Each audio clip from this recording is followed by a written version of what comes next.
The first time I ever heard doom doom doom doom doom doom doom doom doom doom doom doom was Vanilla Ice. Yeah. I didn't find out till I was today years old. Maybe it was last year when I found out. So maybe I was last years old. That was originally a Queen record. I had no idea. All right. What's happening, people? Welcome to the Music and Them podcast. What is good, family? My name is Legendarius. This is Sam God. This is Damani, the founder of the DrumTrax. Go download DrumTrax right now. You know they what have to do. play-alongs. They have lessons. You can learn how to quit the drums if you're talking to somebody. Find out whether or not you need to quit the drums. Right? Wow. And today's episode, well, first off, today we just, we've had lots of slander about different people at different times throughout these series, but today we're going to slander Wynton Marsalis. Today's episode. Whoa. Wait, what? That's not what we talked about before we put the press record button. Today's episode is called Master of Everything. We're going to talk about whether it's good to learn everything about music or whether it's good to learn something specific and get into your lane and find your niche. Yeah, so it all started, and it actually didn't have anything to do with Wynton Marsalis. I don't even know that was how kind happened. of a different topic. Yeah, like Jesus Christ. Well, he came up. Sorry. You're mixing them up. But anyway, no, I watched a video from a saxophone player who's actually amazing on his instrument. His name is Patrick Bartley. He has a YouTube channel. It's a dope channel. He shares some of his thoughts. He's a professional musician. He is in the real world playing gigs and tours and stuff like that. He plays jazz and he's really dope. So I was watching one of his videos, and in one of his videos, I think it was called How to Be a Jazz Musician. But he was really talking about, what it takes to be have a career, in the music. And one of the things that he brought up was that how back in the day, from the era of jazz, from the early 1900s to even all the way just up to the 60s, 50s and 60s, that it went from having one or two styles of jazz, right? You had it originating in New Orleans or whatever, where it started to pop off, and then Louis Armstrong and the swing era, and you come all the way to bebop and then hard bop and, cool jazz. And by the time the 60s hit, you got free jazz, and 70s, you got fusion. We got all this stuff all the way up to today, where like now, and this is just my, adding to it, even all the way up to today now, you got jazz mixed with hip hop, and hip hop was a new genre that came from the late 70s, early 80s. And then now we got people like Robert Glasper who are mixing his jazz influences and whatever other influences he's had with hip hop. And so all of that and R&B and all that stuff, but all of this fusion has been happening for a while. But he was saying how back then, when you think about it, Louis Armstrong and guys like that only had a couple of styles of music or a couple of types of jazz that they were learning. But now there's all of these genres of jazz, and you're expected, or just in music period, and as a musician, you're expected to know all of them. He was speaking more specifically to jazz and just all the different schools of jazz that there are. Yeah, if you're trying to be a professional jazz. If you're trying to be a professional working jazz musician, I'm going to broaden it for this conversation to just music in general, right? Because even if you're making hip hop, right? If you're playing hip hop, there's so many schools of that now, and it hasn't even been 50 years, or has it? It's been almost 50 years now, right? If we just start at 1980. Yeah, so it's been about 40. Yeah. That's kind of crazy to think about. 40 years of hip hop already? 40 years of hip hop, and it had, and how much it's evolved. How far it's come, yeah. How much it's evolved, how it is not the same thing at all. There's elements that are still there, but if we look at what hip hop is today versus what hip hop was in the 80s, vastly different. Way different. The way the rappers rap, the way that, like, and the way the beats are, if you're a producer. Period. You can't just make 90s beats all the time. And and DJs today are not the same thing that DJs were when hip hop started. Right. Straight like and how when hip hop started, DJs were the actual main act, and that the MC was the person that was a sideman that had kept the crowd hyped while the DJ brought the party. Mm-hmm. But now it is switched, and the DJ's the hype man. Yeah. And your lyrical ability and your song making became the forefront. And so now rappers don't even go on stage, like from what I've seen, and I know there's some very talented DJs out there that are still perfecting the art, the craft and the art form of it. But like now you'll go on stage and the DJ is someone that just presses the play button sometimes, or just put the song playlist together. But back in the day, DJs were taking lyrics from this record and putting it with this thing, and they're actually mixing. Was the tools they had, so they didn't have the option of anything else. That's what made them so talented, right? And the record players. And I'm not hating on the evolution of what things are; it just is, right? And so he was his question though, and again he was referring to mainly jazz, but I'm kind of broadening into everything. The question is, he said his statement was that if you think about it, it's more difficult to be a musician now than it was then, because there's so much more music now and schools of music. So if you wanted to be a successful jazz musician and get calls from all different types of people and all different artists, then you need to know how to swing. You need to be great at the blues. You need to be able to play bebop. You need to be able to play fusion. And there's musicians that can go through and play all of those things. Yeah, different Latin rhythms. Can you play montunos? Like and is it authentic? Right? Not just can you play it, but are you great at it? Are you good? Do you actually have the style of it with all of the intricacies that come along with it? I would say that it's both more difficult and easier.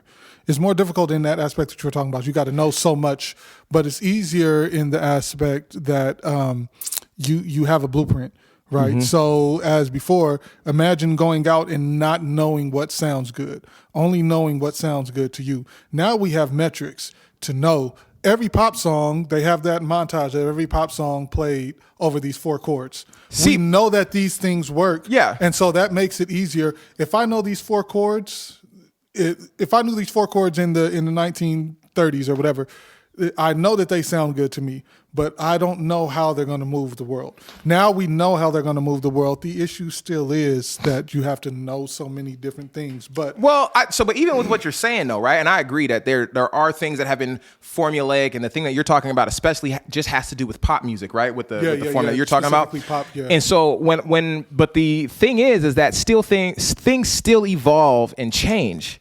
Yes. And they change because of someone still deciding that they're going to try something new, right? And when I say try something new, yes, we're always going to be on the shoulders of our influences, always, right? Like there's no getting away from that, but we don't all have the same influences. We don't all have the same lived experiences. And so to somebody, swing back in the day was a new thing, right? Or jazz before they named it swing when it was just starting to become jazz, and it was a thing that was looked down upon as like sinners music and stuff that was played in the red light district in New Orleans and all of that type of thing. But then it became popularized, and then people were like, we want to introduce improvisation to it, and we want to introduce and so it started to change and grow and evolve and turn into something that it wasn't. And so I guess what I'm saying is, because his point, what he got to is what he was saying, you either have to be a musician that knows everything, all the stuff, and you have to know it, or you have to be a musician that finds your one thing that you like, the thing, that direction that you want to go in musically with whatever it is, and go at that and go hard at that. And so my question is, which is better? Which is better, to go at everything or to find your one thing? I think it's more realistic to find one thing, because then you can put more energy into it and you can get really, really good at it.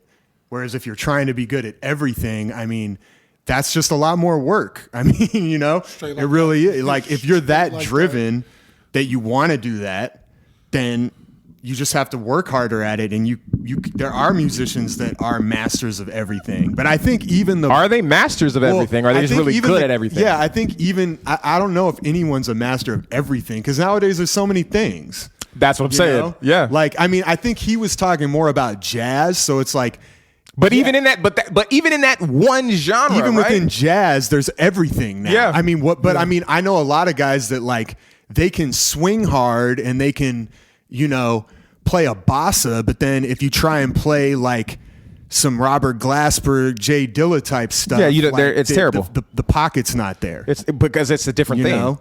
And is that expected? I don't know. It's like there's all these different expectations. It might matter what city you're in. If you're in New York or New Orleans or whatever, like there's different expectations of what musicians are supposed to know. Yeah. That's why I think everyone kind of needs to get known for something. Right. But I think you're right about that, because when you look at everyone, and I've said this before, I don't know if I've said it on this podcast, but when you look at all the greats that we consider great, they're not considered great for everything. Right. They're considered great for, like, when you look at Buddy Rich, because a lot of people consider him a great, and I've also heard schools of musicians that didn't think he was great. But overall, he's known as a great, right? Mm-hmm. You look at Elvin Jones, known as a great. You look at, if we move forward, Billy Cobham. You look at Dennis Chambers. You look at Carter Buford. You look at Vinnie Colaiuta. You look at Dave Weckl. We look at, there's so many drummers we can name. And other musicians that play they're not known for being great at everything. If you say Buddy Rich, he wasn't a funk drummer. No. You look at Bernard Purdy. Why is he great? Because he introduced something that changed the way that his genius in introducing that shuffle, changed everything. And he's not known for like swinging, but I'll bet if he was at a jazz session, he'd start swinging pretty hard. He probably could swing. I think you gotta have some of this stuff in your toolbox. Sure. I don't think we're all gonna be the best at everything. It's impossible. I wouldn't tell someone, well, don't learn how to swing. Don't learn a bossa because you're more into hip hop or R&B or something like that. No, still learn all that stuff. Mm-hmm. It might not be your focus. You might not be known for that or be the best at it, but it's going to make you a better musician to have an idea of it. At least know it. Yeah. And it is a very specific thing. This cat named Metheny, not Pat Metheny. He spells it differently too. He's a trumpeter. Okay. And the lesser known Metheny. Yeah, the lesser known Metheny. But he was talking, I saw him in a seminar talking about he switched his profile and he switched everything in his marketing and everything to flugelhorn. And he said it got him all the work because there are no flugelhorn players. Like all trumpet players play flugel, or a lot of them play flugel, but there are no flugelhorn players. So then he gave a little talk at this thing I was at, and he was like, yeah, I'm here talking. Is it Metheny or was that Chuck Mangione? No, it wasn't Mangione. Okay, Mangione. Yeah, okay. That I feel disrespected that you don't think I know Chuck Mangione, but that's cool. It's all right. He been coming for me. The money be coming for me. It's cool. You be feeling so offended by my innocent questions. Jesus Christ. I'm pretty sure his name was Metheny. Okay. I know it wasn't Mangione. Okay. Did he play flugelhorn, or was that a trumpet? Both, but I think he was more popular for the flugel. Okay. I don't know. I have to look at that. But Chuck Mangione, wasn't that like the 80s, maybe 90s? But he came on the Smooth Jazz Station all the time when I was coming up. The song feels so good. Yeah.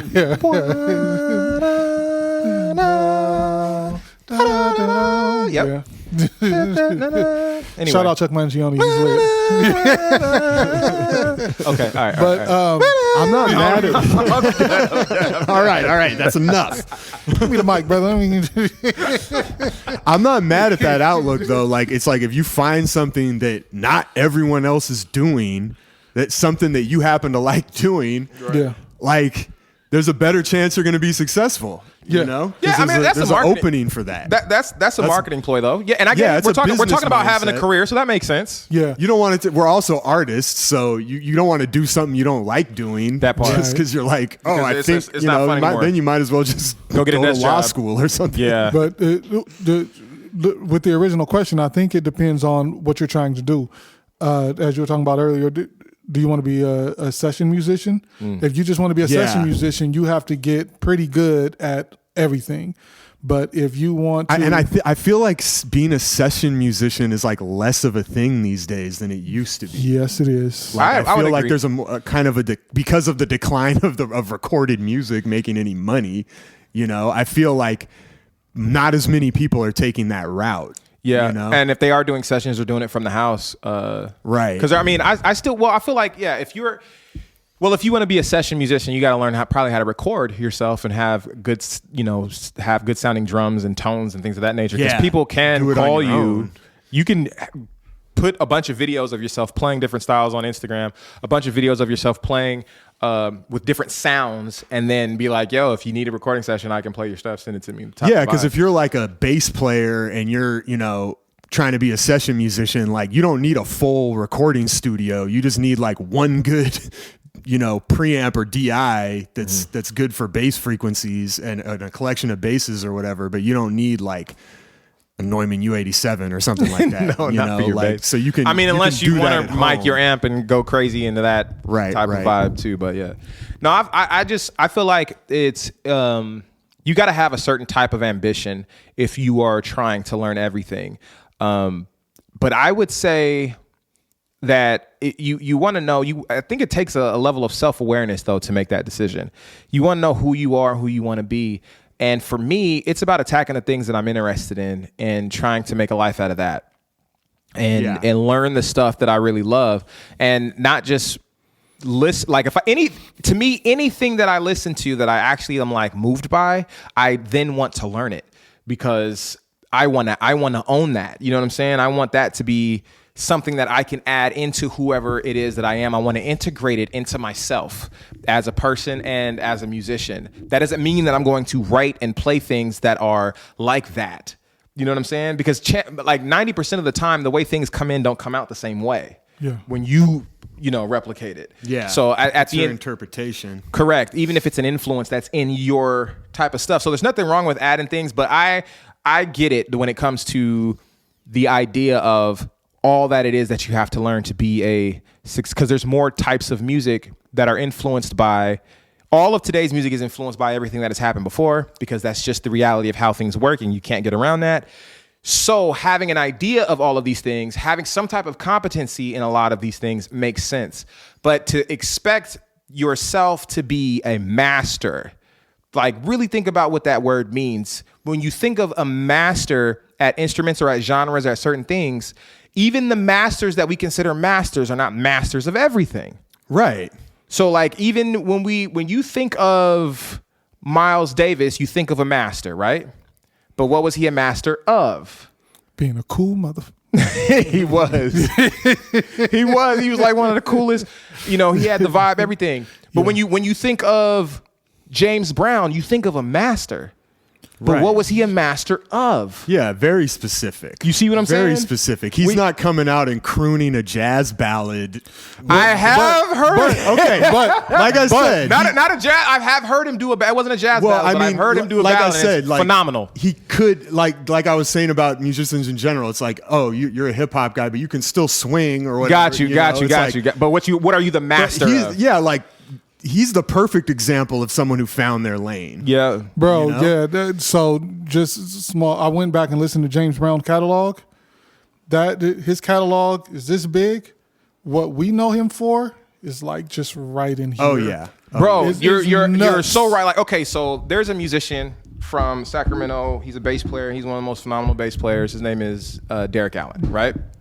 DOA. And I was talking to him because I was at a gig that he was playing. It was a quartet gig, and he wasn't even playing bass. He was playing guitar. Marcus Phillips was playing bass, and I still talk about this. There's like 2 or 3 gigs that I went and saw them. Who else was playing? You were playing on that? No, I was not playing. Who was playing keys and drums? Ivan was playing keys. Walt was playing drums. Big Mike was also playing guitar. Yuck. On one of the gigs. I want to see that. Do you have it? It was quartet. There's a video that I posted a while back. It was of okay, I'm gonna go back. It was of Marcus playing the bass. I will never forget how I felt that day when these guys were playing what they were playing, and it was like, wow, the feeling that I had, and I was hooked. Yeah. Dang, I forgot where I was going with this. Where did I start at? Because just the feeling and thinking about how it was. The catalog musicians. Oh, yeah. So I was talking to Derek about like, yo, this feel that you guys have, this vibe that you guys have, where did it, like, I understand that you've been doing this for a long time and you are a master at this, but where, and he's like, bro, like, honestly, he said, if you listen to the James Brown stuff, right? And so I said, okay. I mean, I've heard James Brown stuff. He was like, no, I'm going to send you some stuff. He went on and texted me like 15 different songs that I didn't even know existed, because James Brown was a part of a group called the JBs that I hadn't explored, hadn't heard at all. And so I'm like, he was like, yeah, check this out first. And then check this out and check this out. And this stuff, he grew up on playing this stuff, and it led to, and that influence with the quartet and the stylings of everything that was going on with that, and the funk that was there. And all of these influences led to him in his career that he had, and touring with Janet Jackson and everybody else, and the influence that he's had. His bass players all over the country respect Derek Allen, because he's phenomenal. Right. At what he's great, he's a master of what he does. And so yeah, like, it's crazy how sometimes you only know this much of someone's music, but if you go back here, and that brings me to another video that I watched, and this was a video with I think it was Wynton Marsalis. But I don't think slander time. I don't think it's not slander time, bro. What's wrong with you? But I don't know if it was. I don't remember if it was him that was saying this, or if it was someone else in his group that was answering a question that was asked. Or it might have been it might have not been Wynton. It might have been his brother, one of the other Marsalises. But he was talking about where they were talking to a student who was asking about, well, where's the blues? Talking about influences and where things start from. He's like, where's the blues in John Coltrane's music, right? But they were listening to his later stuff. Mm-hmm. And so he said, that's a fair question. He pulled up a recording of someone playing the blues and playing older school jazz. And he asked, who's this musician? And they were saying, they were naming all like old guys, right? And he was like, oh, this is John Coltrane playing. He said, you heard this, but you didn't see the continuum, where he started and how he got here. Mm-hmm. Like, there's a whole road to this. Now, of course, Train could play all of that stuff, the blues and jazz and all that stuff. But he at some point found himself and was like, I'm a bet on me and what I'm trying to do. And that was the artistic part of it. But I'm saying all this to lean to your point of how, like, man, you think it's just this. Yes. But it's really this. Right. And that's how you find, that lane that everyone is like, oh man, that's the thing, that you get to a place, I think, from going a lot of different places. Yeah. You have to try things out and experiment, but I think eventually you get to that place where you really find yourself, and then and then people really respond to that. Yes. That's what people respond to. Yeah. There's another modern example of that is if you really look at Robert Glasper, right? And the Black Radio album was where he found his lane. But I loved his trio stuff too. But if you go, it was phenomenal. So there's a lot of people who know Robert Glasper from the Black Radio and on, right? But Canvas is one of my favorite records. But if you go further back, you'll see that there was always, like, he was doing what he was doing. He was also playing with, R&B, neo soul R&B artists and stuff like that. Mm-hmm. And he always talks about how he has his influences with hip hop and even other genres of music, right? But being in New York and him hooking up with the hip hop scene as well as the jazz scene, all these influences, you start to see elements of what Black Radio is before it. Yes. Yeah. But you can see the continuum of it. Like, even like when you listen to the Double Booked album, I'm sure you've heard the Double Booked album, where it's like him showing, I'm from this world, but this is my life. It's this duality of these things. And if you go further back, even before the Double Booked album, there's still like little dillaloods and things that he was been influenced by that are infiltrating his sound and infiltrating his music. So sometimes people will listen to one thing, but if you get, it's a beautiful thing to see how it got there. Right. Yeah. And that's just another modern day example of seeing that continuum. So with the original question, it seems like you kind of got to do a bit of both to even figure out where you're going. Well, I mean, yeah, if you're my initial thing when anyone asks me, at least, and I don't know if I'm any special person to ask, but I've been asked, like, man, I want to do music. Like, what should I do? Where should I start? And my whole thing is learn the stuff that you like. Yes. Then when you like something, you'll be interested in it long enough to stick with what it takes to learn it. And then once you learn it, start learning the history of it. One thing that I did hear Wynton Marsalis say that I actually agree with a lot is, if you like something, respect it enough to know something about it. And that makes sense to me. Mm-hmm. I think before I even heard Winston Marsalis say that, we talked about it with soundmen, how they have respect for you if you can speak their language because they know that you respect what they're doing enough to know something about it. And so it's like, yeah, if you like something and you're trying to learn something, respect it enough to know something about it. Yeah. And so learn the history, learn where it came from, study a little bit. Just a little bit. And I'm literally, I'm in the throes of that right now, if I'm honest. Like, there's a lot that I've missed, and there's a lot that I, in my younger musicianship, overlooked. Mm-hmm.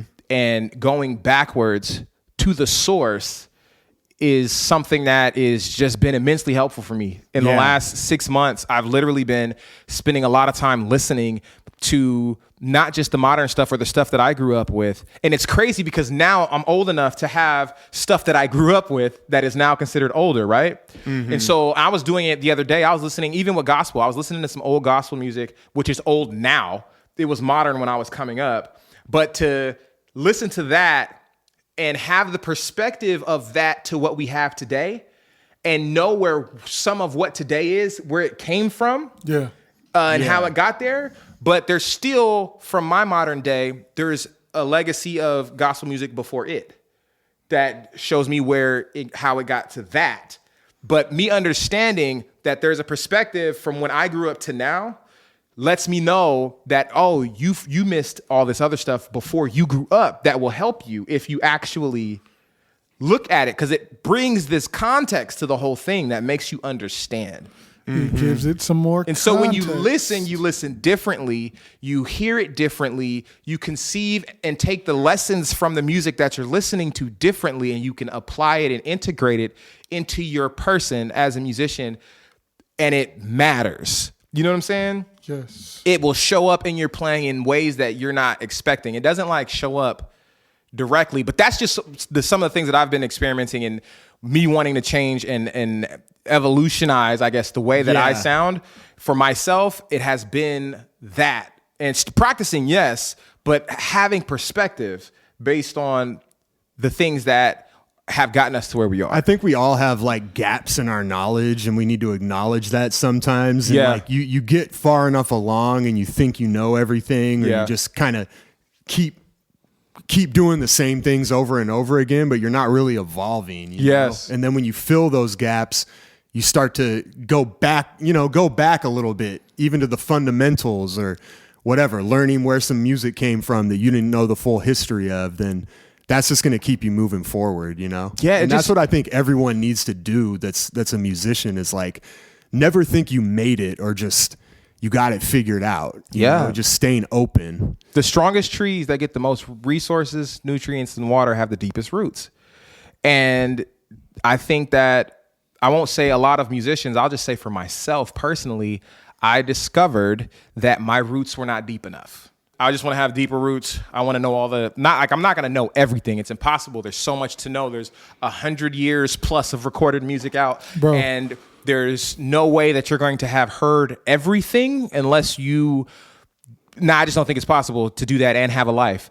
So I think at the end of the day, though, it is good to go into to dive deep into exploring who you are and what you like. That's my first advice to anyone who wants to learn music. But then once you start learning what you like, it will probably lead you down a rabbit hole if you're serious, because there's so much to know about it. Right. Mm-hmm. There's so much history to know about it. And if it's any type of American music, you're going to end up back at the beginning of jazz.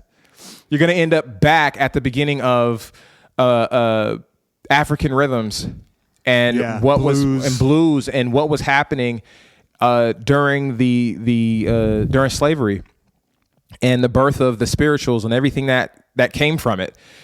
Because all American made music that's a product of stuff that happened, that was created here, comes from that. Bro, everything. Listen, jazz is Naima and jazz is Donna Lee and everything in between.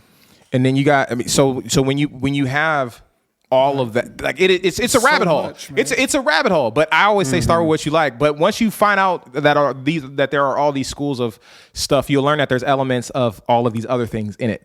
Yeah. Yeah. Yeah, it's a big old melting pot. Just like the country, right? If America's a melting pot, the music is a melting pot. Yeah, it's good to see how it all connects. Yeah. And start to see the timeline, and it just makes you a better musician, makes you more sophisticated. So I don't know if we've answered the question like directly or straightforward, because I don't know if there's a straightforward answer. I think it's an individual decision that one has to make. Do you want to try to play everything? Do you want to be everything? Do you want to be the guy that can get called for a rock gig, a pop gig, a funk gig, a country gig, a jazz fusion gig, a swing era gig, a free jazz gig, a metalcore gig? Like, do you want to be the guy that could, like, I don't want to be the guy that gets called for all of those things, because all of those things don't interest me. But there are things that do interest me, and I just want to have very deep roots in what does interest me. So that's kind of where I'm at. And that's where we are. So find your lane, even if your lane is playing everything. And master it. It's a big lane. Deep as you can. It's a big lane. Yeah, that's a big lane. Metalcore and ragtime. Shout out Dream Theater. Sheesh. Like when you listen to, because Vadia plays this a lot around the house. I don't know why. The name of the band is escaping me, but they did a lot of stuff in the 80s. Who was the band that did We Will Rock You? Queen, that band. Amazing. If you listen to their music, just think of all the things that it's influenced by. Right. Just think of everything that's in that. Yeah. Like everything is in that. Classical, rock, when I jazz. heard for the first time I ever heard doom doom doom doom doom doom doom doom doom doom doom doom was Vanilla Ice. Yep. I didn't find out till I was today years old. Maybe it was last year when I found out. So maybe I was last years old. That was originally a Queen record. I had no idea. Wow. We're in the house. Vadi starts playing, and I'm like, "Yo, are we playing Vanilla Ice in here today? Like, is that really what's happening? Is that what's going on?" And so, like, when you hear all the stuff that they were influenced by and how it came out, it's crazy. He got sued over that too. Who did? Vanilla Ice. Did he? He didn't even give credit. But they ended up getting money from him later. They had to have gotten like ridiculous amounts of money, because it's literally, they didn't change anything. Right. They just took that. They just cut it. I saw an interview where he tried to explain how his was different. I know what you're talking about. Yeah. It was I didn't see it, but I can He already. said mine went dun dun dun dun dun dun dun dun dun dun dun dun. Theirs went dun dun dun dun dun dun dun dun dun dun. Like one extra eighth note or whatever. I took out the eighth note. It's different. It didn't fly. You had to pay. Because the sound was actually from the record, right? It was a sample. It was a straight sample. sample. You used the recording. Use the recording. Get out of here, bro. It was a weak argument. We only sampled 2 bars. We didn't sample 3 bars. We only sampled 2. You know what I mean? Like, wait, what? Sheesh. Anyway, I guess that's it, man. This podcast has run long. We're going to call it on this one. I hope you guys got something from it, all these things that we've said. Master everything. Or don't. I would just, my thing is just have deep roots in whatever it is that you are trying to do with music. So Holla, Music and Them Podcast. peace. Fam, it's your boy Damani. I hope you enjoyed the video that you just watched, and I hope you liked the video. I hope you left a comment, and I wanted to invite you into DrumTrax Premium. We literally have over 350 drum lessons, over 250, over 300 by now, drumless tracks, a community in the private Facebook group of drummers that we go live with and do live drum coaching every single week. We want to help you find your voice and explore your creativity on the drums. We can do that with DrumTrax Premium. You can find the links in the description of this video, and if you're looking for more content, you can click one of the videos that are showing up on the screen right now and check them out. All right, fam? I look forward to seeing you in more videos, and I look forward to seeing you in DrumTrax Premium. All right, fam. Peace.